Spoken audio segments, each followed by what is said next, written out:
তাড়াতাড়ি।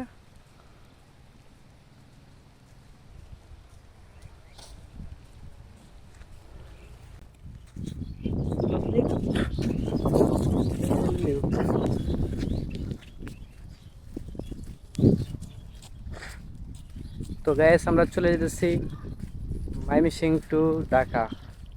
তো প্রথমে আমরা কিশোরগঞ্জ চলে যাব, তারপরে হচ্ছে ওইখান থেকে ফাঁকনদিয়া হয়ে টুকবাজার হয়ে গাজীপুর চৌরাস্তা হয়ে ঢাকা উত্তরা চলে যাব।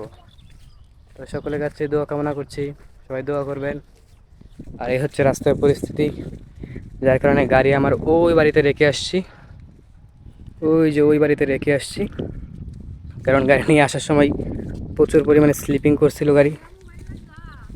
হ্যাঁ নিছি, আমার দুইটা আমি নিছি, তোমারটা তো লেছো না।